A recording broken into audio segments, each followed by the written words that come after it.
to the Automotive State of the Union. I'm Paul J. Daly. This is Kyle Mountsier.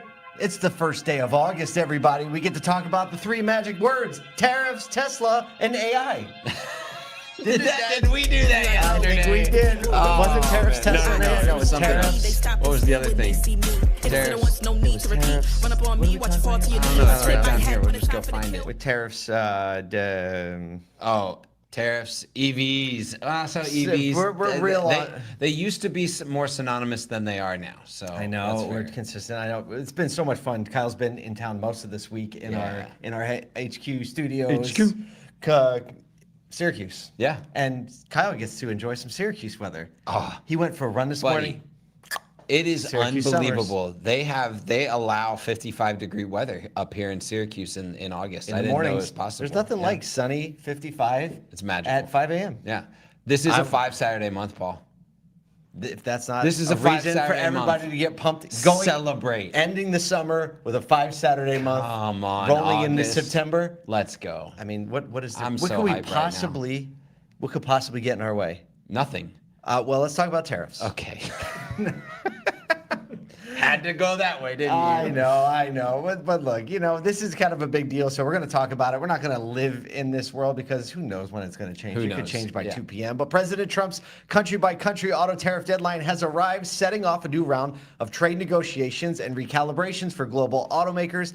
Canadian tariffs all the way up to 35% now. It's official, though most USMCA-compliant vehicles dodge that hike. Mexico has a 90-day delay on their new tariffs, so they're holding at 25% on non-U.S. content. Japan and South Korea both tariffs were cut to 15%. We knew that already, with pledges to invest $900 billion.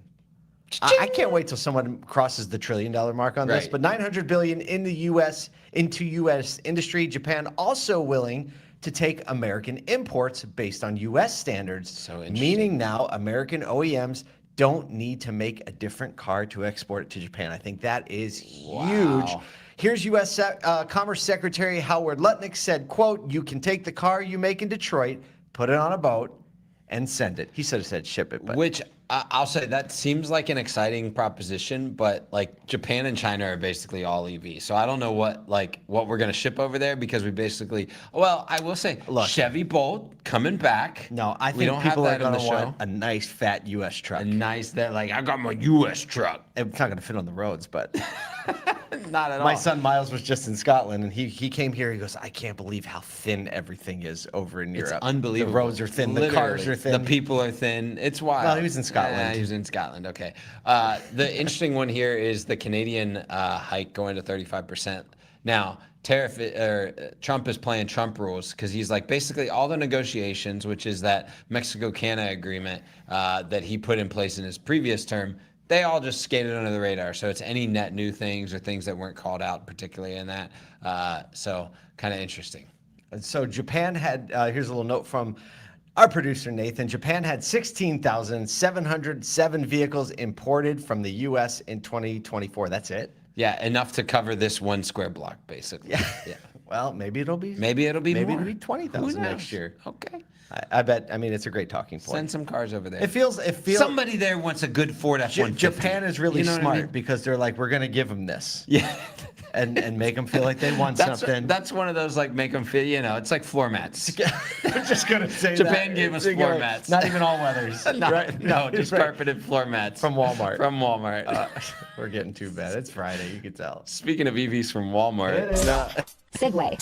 From Walmart. Well, maybe like to Walmart. To Walmart. To and Okay. from Walmart.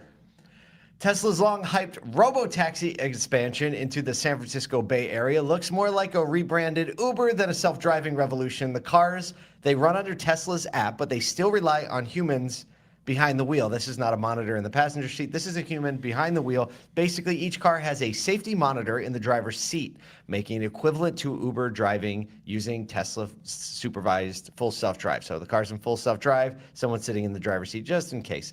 A lot of this is because the California DMV and Public Utilities Commission expressed concern after hearing Tesla employees discuss an imminent Robotaxi launch, even though the company hasn't applied for the required permits. So This wild. is such an Elon Musk move. Politico reported Tesla's counsel reassured regulators, claiming the rollout was limited to employees, friends, family, and select members of the public. They're now actively recruiting, quote, vehicle operators in 9 additional cities to replicate the Bay Area service. All this is, in my opinion, is a way to get around political requirements to get the name Robotaxi, Tesla's in the Uber app, the data of those cities, what the usage looks like, map the cities a bit more from like the full self-driving capacity. Nothing more than that. Although it is kind of funny. It's like Robotaxi with a person. Kind of, but I mean, you think about it. They didn't have the regulatory approval. The city got wind of it. Right. So they were doing it anyway. For sure. And I think the biggest thing here is that they're getting all the data. They're getting people in the app. They're testing the app out. And I think this just plays into Elon's like kind of long revenue plan, which is saying like the Tesla app is going to be fully vertical. You'll be able to get rides. Tesla has all the revenue. Yep. No drivers to pay. No drivers to have drama, right? Like they're just trying. It will happen. It's just going to be an overtime type thing, but it's kind of a funny. Speaking of, it will happen. Stop. Segue. This is something else. I can't believe we got here so fast. I saw actually PayPal have this announcement just last week, but Agentic Checkout is the latest frontier for artificial intelligence. Payment giants, tech platforms, and retailers are all racing to build systems that let AI handle more of the shopping journey. MasterCard, Visa, Google, and PayPal are each rolling out agentic checkout platforms designed to let AI act as a shopper's digital assistant. PayPal is upgrading a whole bunch of decade-old systems to handle the heavier transaction loads. So basically, they're expecting that transactions will catapult because AI is doing more than them. So because people can use that, experts say the winners will be payment providers and e-commerce platforms that build the infrastructure for AI agents, rather than trying to compete with them by blocking them or not allowing them into their system. Michelle Gill, GM of Small Business and Finance Services at PayPal, said, the general sense in the industry is that rather than competing, these stakeholders increasingly collaborate to harness the potential of agentic AI. All right, so let's talk about all the ways this can go right. Okay, we'll start there. Okay, we're done. Let's talk about all the ways this can go wrong. I just think about a chat GPT or AI agent being able to not only shop products, but now purchase. I can see the use cases where this would be great. Groceries, repetitive items, things that you could probably put on automation anyway, but if you have an agent like putting it together, it can get really dangerous because who's liable if the agent makes a purchase? The person in control of the agent has to be liable, or are they going to try to transition that into the companies? And then, like, you just think of all the other ways, obviously, when an agent has your information. We've been hearing about stories of hackers. I just read one this morning of hacker going into somewhat, like, getting into their OpenAI account. Oh, my and goodness. asked, like, tell me everything. And that person had entered information in the OpenAI, so it told it everything. Wow. That just blew my mind. Yeah. It's crazy. That's why two-factor authentication for your ChatGPT or AI account is super important. With passkey enabled. Don't make it even your text message. Make it passkey. Here's the even crazier one is you're starting to see GPT index shared links of their like chats that are shared. Oh, so you can get them like indexed. as a reference? Yeah. So you can reference someone's chat. So if you're just popping stuff in there, and it's public and you don't realize it, watch out. Anybody can link to it. Anybody can get those links if Let's you give the hit credit share. card numbers then. What else? I mean, let's give the credit card numbers, the launch codes. Unbelievable. I mean, here's the thing with this for me, and maybe this is a new revolution. Maybe this is possible. Obviously, you just like posted a video about you using an AI, agentic AI, to submit a lead. There's still a lot of pain actually to go through that with that. There are some research things that it has the capacity to do. But you look at things like Alexa and some of these voice ordering things that have already been in place for a long time, and they haven't seen widespread adoption. So I still wonder if this is like a red herring for what the capabilities That's a of great AI point, is. because when Alexa and all those came out where you could just buy stuff from your Alexa, like Everybody people thought it was were like joking, everybody's the just kids gonna- are going to be buying things on Alexa, and guess what?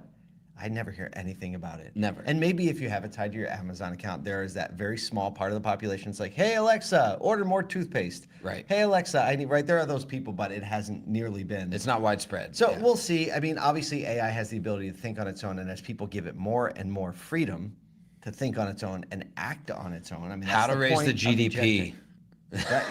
right. This is actually an elaborate plan to increase consumer spending, which would be bad for inflation. But, Oh boy. You know, no more interest rates. We can question. We have a question from our producer Nathan. Can companies eventually pay for agent placement and improve their ranking so people buy from them more often? Wow. Yes, probably. Probably, without a doubt. There are agents doing so much right now. It's wild. I had one more point on this. It was the credit cards. It was Amazon. That's gone. It's just scary. I mean, but well, also exciting all at the same time. I was thinking about how does this tie back to car dealers? And Right. as far as the buying thing, like I don't think this is gonna be a long time before this kind of technology Into large deployment- purchases, The yeah. large purchases are gonna be the last things to go, Yep. if ever. However, with the agents, I was thinking yesterday, what's the best deployment or the most? It's scheduling. To have an for agent schedule, you know, for my oil change, tell it what's going on or anything schedule what's my going on in the service, car, yep. and then that agent can talk to a dealer's agent and like place it. No human interaction. Probably within 2 seconds. Yeah. Right? Like setting up your systems, talking to your providers about whether or not that's possible today, and developing toward that without a doubt. Scheduling seems it. All right, I think we've done enough There it damage is. for today on a 5 Saturday month. It's tomorrow, but today's Friday. Fridays are good days. It's beautiful. It's August 1st. Get out there, take care of some people, sell some cars, get ready for your 5 Saturdays, and we'll see you here tomorrow morning.